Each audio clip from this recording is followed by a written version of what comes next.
11 साल में हमने इतनी उपलब्धि हासिल करी, उसे 55वें नंबर से पहुंचा के 111वें नंबर पे पहुंचा दिया। और 111वां नंबर पे इसलिए पहुंचा दिया क्योंकि शायद 111 की शगुन राशि मानी जाती होगी।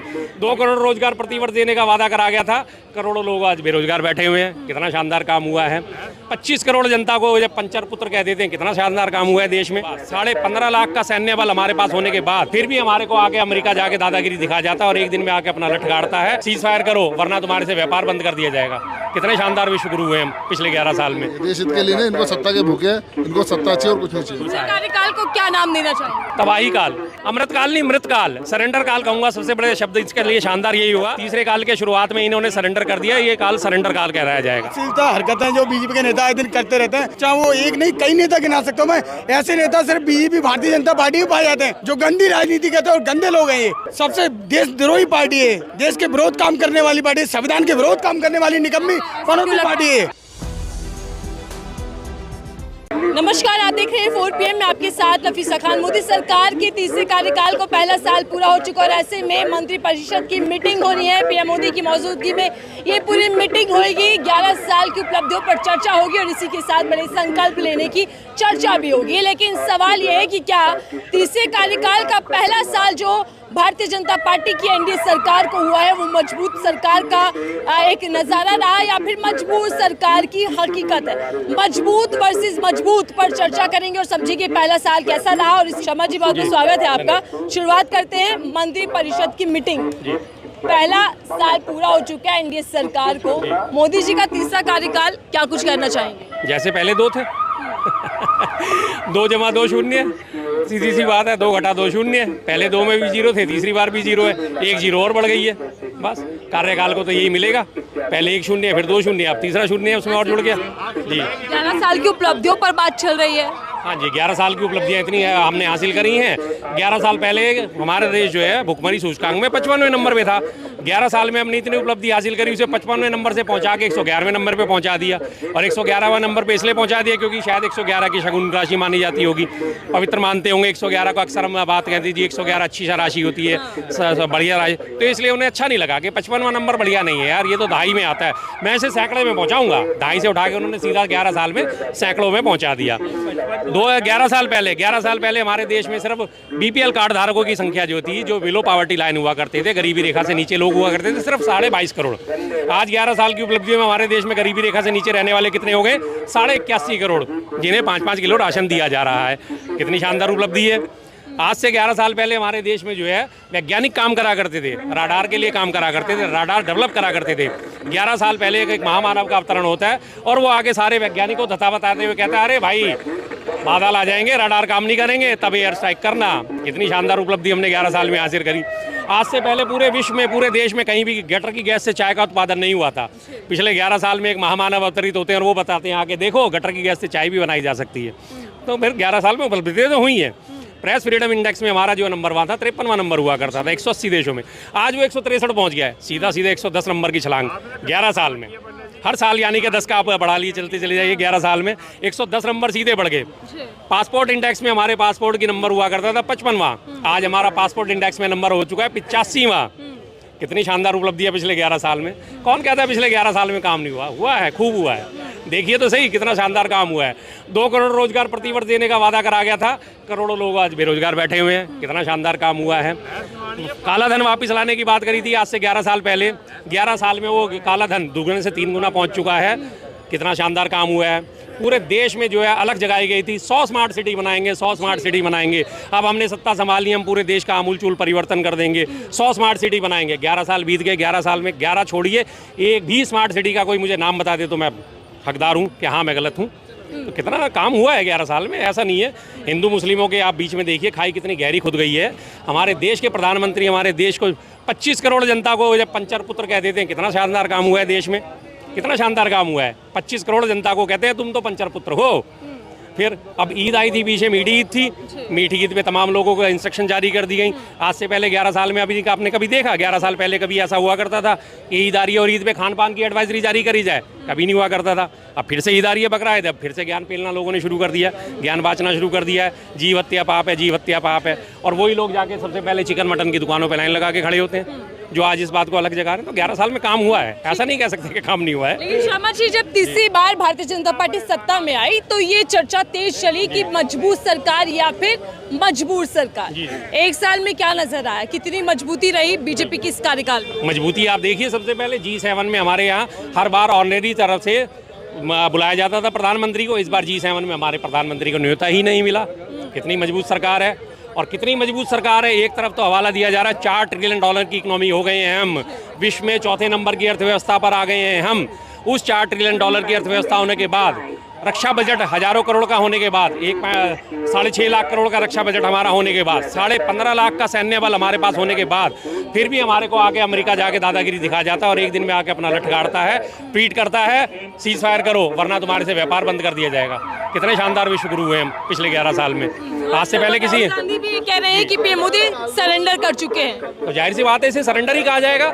आपके पीछे पूरा 140 करोड़ लोगों का बल खड़ा हुआ है, आपके पीछे $4 ट्रिलियन की इकोनॉमी खड़ी हुई है, आपके पीछे जो है 15.5 लाख का सैन्य बल खड़ा हुआ है और 10 लाख का जो है रिजर्व जिसे कहा जाता है। 15.5 लाख तो हमारे वो हैं जो नियमित सैनिक है और 10 लाख जो है अनियमित सैनिक जिन्हें कहा जाता है, जिन्हें रिजर्व सैनिक कहा जाता है, अर्धसैनिक बल जिन्हें कहा, यानी 25 लाख की हमारे पास सेना मौजूद है।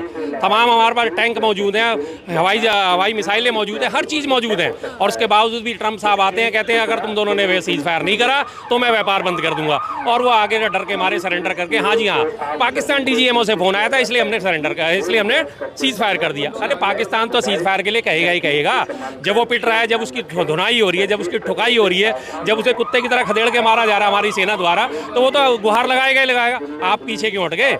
और वो भी तब जब तमाम देश आपके साथ खड़ा हुआ है, तमाम विपक्षी दल पूरे देश के सारे आपके साथ खड़े हुए, बच्चे से लेकर बूढ़ा, नौजवान, किसान, जवान, हर व्यक्ति, महिला, हर व्यक्ति आपके साथ खड़ा हुआ है। फिर भी आपने उनकी बात मान ली, क्यों मान ली? सरेंडर का आरोप लगा रहे हैं, लेकिन उधर देखिए तिरंगा यात्रा के जरिए बताया जा रहा है कि कैसे घर पे घुसकर मारा, धर्म पूछकर मारा था, हमने धर्म बताकर मारा। बिल्कुल जी, घर में घुसकर ऐसे मारा कि घर में घुसने से पहले ही जो है उनको इन्फॉर्मेशन दे दी गई, इन्फॉर्मेशन दे दी गई हमारे एस जयशंकर साहब द्वारा, विदेश मंत्री साहब द्वारा इन्फॉर्मेशन पहले ही दे दी गई कि हाँ जी, हम आपके ऊपर हमला करने वाले हैं, लेकिन हम आपके नागरिक ठिकानों पे हमला नहीं करेंगे, हम आपके सिविलियंस को नहीं मारेंगे, हम आपके सैनिक ठिकानों पे हमला नहीं करेंगे। कितनी शानदार, हम आपके आतंकवादी ठिकानों पे हमला करेंगे, और आतंकवादी ठिकानों पे हमला करने की इन्फॉर्मेशन देने के बाद फिर हमले करे जाते हैं। दुश्मन को संभालने का पूरा मौका दे दिया गया। कौन सा ऐसा भैया कलमंद आदमी होता है जो दुश्मन को पहले सचेत करता है कि मैं आ रहा हूँ और हमला करने आ रहा हूँ? उनको पूरा निकलने का मौका दिया, भागने का मौका दिया, उन्हें सचेत होने का मौका दिया, जिसकी वजह से हमें भी नुकसान उठाना पड़ा। आज हमारे CDS अनिल चौहान साहब क्या कह रहे हैं सिंगापुर में जाके, जरूरी ये नहीं है कि कितने विमान गिरे, जरूरी ये है कि वो विमान क्यों गिरे। तो यही सवाल तो हम पूछ रहे हैं, यही सवाल तो राहुल गांधी पूछ रहे हैं कि हमारा नुकसान हुआ तो हुआ क्यों, किस वजह से हुआ। जब हम उसके कारणों का पता लगाएंगे तभी तो हम आगे जाके उसमें कुछ उनको सुधार कर सकेंगे। क्या हमारी मिसाइल प्रणाली ढंग से काम नहीं करी, क्या हमारी युद्ध नीति ढंग से काम नहीं कर पाई, क्या हमारी रणनीति कारगर नहीं थी। जब हम अपनी कमियों पे समीक्षा करेंगे तभी तो हम आगे के लिए ढंग से आकलन कर पाएंगे। सर, कैसे देखते हैं तीसरे कार्यकाल का पहला साल पूरा हो चुका है, क्या हुआ इन 11 साल में, और खासकर तीसरे काल में क्या मोदी सरकार ने बड़े डिसीजन लिए? डिसीजन तो जैसा बताया शर्मा जी ने, सही डिसीजन, वही डिसीजन लिए, बेकार डिसीजन लिए। देश हित के बारे में नहीं सोचा, देश के विपरीत सोचा है। हिंदू मुसलमान करा है देश के अंदर, उसके अलावा इन्होंने कुछ नहीं करा है। सिर्फ हिंदू मुसलमान हुआ, ऑपरेशन सिंदूर को भी अंजाम दिया गया, बड़े फैसले लिए मोदी सरकार ने, वक्फ कानून पास करा दिया गया। इन्होंने खाई पैदा करी, इन्होंने देश के अंदर ऐसा वातावरण बना दिया, इन्होंने देश के अंदर ऐसा वातावरण बना दिया कि आम आदमी की खाई बढ़ती जा रही है। उस खाई को दूर करो ना, खत्म करो उस खाई को, क्यों बढ़ा रहे हो, मत बढ़ाओ। तो कैसी लगती है, ये मजबूत सरकार है या फिर मजबूर सरकार है, क्योंकि नीतीश कुमार और चंद्रबाबू नायडू सहयोगी दल है? देखो, ये इनके पास सारे जुगाड़ है, इन्हें मतलब मजबूर सरकार तो नहीं बोलेंगे, क्योंकि इनके पास सारे जुगाड़ है। कल का है बैसाखी की, बैसाखी कुछ भी नहीं हुआ, कुछ भी सरकार नहीं गिरी। 10 साल से देख रहे बैसाखी, कुछ नहीं हुआ, बैसाखी 5 साल हो गए, कुछ भी नहीं हुआ। तो ये मजबूत सरकार जो है देश हित के लिए या फिर सत्ता के लिए? सत्ता के लिए, देश हित के लिए नहीं। इनको सत्ता के भूखे, इनको सत्ता चाहिए और कुछ नहीं चाहिए। एक मिनट, ये भैया कुछ मुझे दिख रहे, इधर आएगा, थोड़ा सा गमछा डाले हुए, ये क्या लिखा हुआ है? कट्टर हिंदू? जी कट्टर हिंदू। क्यों जी लिखवाया मैंने, मेरा शौक था, मेरा मन था। कट्टर हिंदू और हिंदू में क्या फर्क होता है? जी हिंदू और कट्टर हिंदू में ज़्यादा कोई फर्क नहीं होता है। जो अपने धर्म के लिए कट्टर होता है, मतलब आजकल जैसे कि अब धर्म परिवर्तन का बहुत ज़्यादा मामला बढ़ गया। ईसाई लोग 5,000 10,000 रुपया दे के धर्म परिवर्तन करा रहे हैं। हमें कोई 1 करोड़ दे, माथे पे बंदूक रखे, हम कभी नहीं धर्म परिवर्तन मतलब करें। आपको कोई रिश्वत दे या आपको कोई डराए तब भी आप धर्म परिवर्तन नहीं करें? हम सनातनी थे, हम सनातनी है, सनातनी रहेंगे मरते दम तक। कौन करा रहा है धर्म परिवर्तन? जी बोले तो ईसाई लोग करा रहा है, मुस्लिम लोग करा रहा है, ईसाई लोग बहुत ज़्यादा करा रहा है, बहुत ज़्यादा। तो आपको लगता है कि हिंदुत्ववादी सरकार में हिंदू खतरे में है? हिंदू खतरे में नहीं है, लेकिन धर्म परिवर्तन हो रहा है। हमारे यहाँ यूपी में 90% जो पंडित थे ना, पंडित वो जाटव हो गए। मायावती के शासन में जितने पंडित थे ना, सब चमार बन गए। तो इसीलिए कट्टर हिंदू लिखवा कर घूमना चाहिए। हाँ, उससे- तिलक लगाना, कुछ न कुछ पहचान चाहिए। तो अब हिंदू होने की भी पहचान चाहिए क्या शर्मा जी? जी थोड़ा सा आगे आइए। वो कह रहे हैं हिंदू होने की पहचान लेकर घूमना चाहिए, तो कट्टर हिंदू या फिर तिलक लगा के घूमना? देखिए जी, आप जो हैं वही रहते हैं, आपको प्रदर्शन करने की कोई जरूरत नहीं पड़ती। आप क्या हैं ये आपका व्यवहार बताता है, ये आपका आचार विचार बता देता है, ये आपकी कार्य प्रणाली बता देती है। कहीं कोई लिखवाने की जरूरत नहीं, कोई टैगलाइन लेने की जरूरत नहीं होती। भगवान जब पैदा करता है, वही मैं पुरानी बात उठाता हूँ, क्या कोई हमें टैगलाइन दे के पैदा करता है जो हमें लिखवा के घूमना पड़ेगा कि हम कट्टर हिंदू हैं, हम कट्टर मुस्लिम हैं, हम कट्टर सिख हैं, कट्टर ईसाई हैं? कौन लिखवाता है? कौन नहीं लिखवाता? पैदा होने के बाद उसे माँ बाप उसके धर्म दे देते, ठीक है, अपने धर्म का पालन करी जाए, ये बात खत्म। इंसानियत तो दिखा दीजिए। ना हिंदू है ना मुसलमान है, सबसे बड़ा धर्म है इंसानियत का, समझे नहीं? ऊपर वाले ने सिर्फ चार जात बना के भेजी है, हिंदू मुस्लिम बना के नहीं भेजा। मैं बता रहा हूँ, एक औरत, एक मर्द, एक हिजड़न, और बाकी चार जातियां पीएम मोदी भी बताते हैं। दूसरी ऊपर वाले से इंसान बना के भेजा है। हमारा साईं बाबा का क्या कहना, सबका मालिक एक है, समझे नहीं? और वो गाना सुना है तुमने? ना हिंदू बनेगा ना मुसलमान बनेगा, इंसान की औलाद है इंसान बनेगा। इंसान की औलाद इंसान बनेगा, लेकिन देश में हिंदू मुसलमान की सियासत बढ़ गई है। सर, आप कह रहे हैं सरेंडर कर लिया, राहुल गांधी तीखे प्रहार कर रहे हैं, लेकिन बीजेपी की भी टिप्पणियां सामने आ गई। बीजेपी कह रही है कि राहुल गांधी प्रवक्ता बनना बंद करें, पाकिस्तानी भाषा बोलना बंद करें। कब तक राहुल गांधी इसी तरीके से देश विरोधी बयान देते रहेंगे? देखिए जी, देश विरोधी बयान तो यही लोग दे रहे हैं। सबसे ज़्यादा देश विरोधी तो इनका इतिहास है। आप थोड़ा सा पीछे चलें, अगर जब जनता पार्टी का जन्म हुआ 1980 में, उससे पहले भारतीय जनता पार्टी का, सॉरी, उससे पहले जनता पार्टी का जन्म था। जनता पार्टी में मोरारजी देसाई इनके प्रधानमंत्री बने। उन्हीं मोरारजी देसाई को 1990 में निशाने पाक से सम्मानित करा गया या नहीं करा गया? हाँ भैया, एक मिनट, निशाने पाक से सम्मानित किसने करा? आज तक इकलौते ऐसे प्रधानमंत्री हैं देश के, मोरारजी देसाई, जिन्हें पाकिस्तान ने अपने सर्वाधिक सबसे ऊंचे सिविलियन अवार्ड से नवाजा, निशाने पाक से, पहली चीज। उसके बाद 2005 में हमारे जो है अडवाणी जी कहाँ गए थे? पाकिस्तान। क्या करने गए थे? जिन्ना की कब्र पे फूल चढ़ाने, माथा टेकने। तो पाकिस्तान परस्त कौन हुआ? 2005 के बाद उससे पहले 1999 में हमारे अटल बिहारी वाजपेयी जी फरवरी 1999 में जो है लाहौर गए बस में बैठकर संबंध सुधारने के लिए। संबंध ऐसे सुधरे कि जब वो वापस आए तो मई में कारगिल में चढ़ाई कर दी गई थी पाकिस्तान द्वारा, सिर्फ 3 झेलना पड़ गया था। 99 के बाद फिर आया 2015 में, 2014 से पहले, उससे पहले 2014 में जब हमारे प्रधानमंत्री मोदी जी ने शपथ ली थी, शपथ ग्रहण समारोह में हमारे घोषित दुश्मन को, पाकिस्तान को, उनके वहाँ से राष्ट्राध्यक्ष को बुलाया था या नहीं बुलाया था? अपनी सेरेमनी में, ओथ सेरेमनी में बुलाया। उसके बाद एक साल बाद ही 25 दिसंबर 2015 को हमारे ये प्रधानमंत्री मोदी जी बिना बुलाए, बिना किसी को बताए बिरयानी खाने पाकिस्तान पहुंच गए, नवाज शरीफ के दरवाजे पे। मैं आ गया हूँ, मुझे बिरयानी खिलाओ, मैं बिन बुलाए मेहमान हूँ, मुझे बिरयानी खिलाओ, मुझे केक खिलाओ। और वहाँ से बदले में लेके गया है। 25 दिसंबर 2015 की ये घटना है, और आने वाले एक हफ्ते बाद ही 2 जनवरी 2016 को हमारे पठानकोट एयरबेस में हमला हो गया था। और उस पठानकोट एयरबेस में हमला होने के बाद सबसे शर्मनाक बात क्या रही? उसी ISI को, जो उसका मास्टरमाइंड मानी जा रही थी, उसी ISI को बुला के हमारे पठानकोट एयरबेस में जांच का अधिकार दे दिया गया कि आ जाइए, आप जांच कर लीजिए। वही हमारे ऊपर हमला करने वाले, और उन्हीं को जांच का अधिकार दिया जा रहा है। इससे बढ़िया कि पाकिस्तान परस्ती और किसकी मिलेगी? सब इतने बड़े बड़े 3 नेता। लेकिन राहुल गांधी चीन और पाकिस्तान के पेड एजेंट है, ये भारतीय जनता पार्टी कह रही है। अच्छा, चीन के एजेंट है, तो आप क्या कर रहे हो साहब? आपने चीन के खिलाफ क्या करा? आपने अभी तक चीन के खिलाफ क्या करा? चीन हमारे जो है लेह लद्दाख में घुस के हमारी जमीन कब्जाए बैठा है, 4600 स्क्वायर किलोमीटर। अरुणाचल प्रदेश में हमारे उसने सैकड़ों गांवों के नाम बदल दिए। आपने क्या करा? छोटा सा नेपाल जैसा देश अपने 100 रुपए के नोट में हमारे हिमाचल दर्रे में लीपू लेक और काला पानी दर्रा है, उन दोनों दर्रों को उसने अपने 100 रुपए के नोट पे छाप दिया। जैसे हमारे यहाँ 100 रुपए के नोट पे पीछे मंदिर, अपने जंतर मंतर वगैरह ये सब चीजें छपती हैं, कोणार्क मंदिर छपता है, इसी तरह उसने हमारे हिमालय दर्रियों के 2 क्षेत्र, 2 दर्रे, उनको छाप दिया। आपने क्या करा? 8000 एकड़ जो है नेपाल साल हमारी जमीन कब्जाए बैठा है। एसएसबी को, सीमा सुरक्षा बल को बोलने की मनाही है।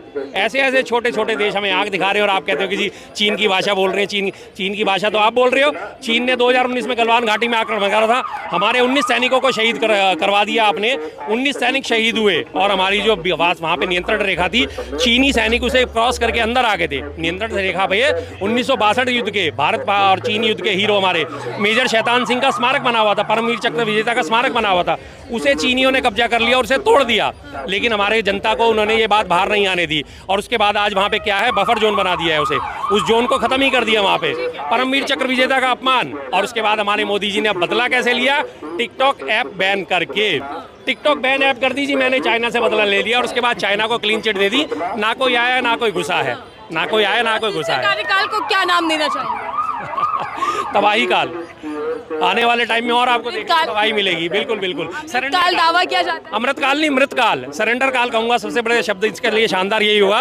तीसरे काल के शुरुआत में इन्होंने सरेंडर कर दिया, ये काल सरेंडर काल कहलाया जाएगा। सर, आपकी क्या राय है? तीसरा कार्यकाल का पहला साल पूरा हो गया है, मोदी जी ने कितने काम किए? तीसरे काल की मैं बात करूं, इनके मोदी जी के प्राइम मिनिस्टर हमारे नरेंद्र मोदी जी के बीजेपी सत्ता की बात करूं और बीजेपी नेताओं की बात करूं तो मेरे पीछे मुझे को याद आता है कि इनकी अश्लीलता हरकतें जो बीजेपी के नेता आए दिन करते रहते हैं, चाहे वो एक नहीं कई नेता गिना सकता हूँ मैं। ऐसे नेता सिर्फ बीजेपी भारतीय जनता पार्टी में पाए जाते हैं जो गंदी राजनीति करते हैं और गंदे लोग हैं। ये इनकी मानसिकता महिलाओं के प्रति गंदी है, महिलाओं के प्रति अपनी टिप्पणियां करते हैं, चाहे वो हमारी बहन कुर्सी हो या फिर कोई भी हो। शासित पार्टी है ये कहा जाता है। सबसे देशद्रोही पार्टी है, देश के विरोध काम करने वाली पार्टी, संविधान के विरोध काम करने वाली निकम्मी पनौती पार्टी है। इस कार्यकाल का पहला साल पूरा हुआ, लेकिन पहले साल पर ही जनता की राय जो हम आपको सुना रहे थे।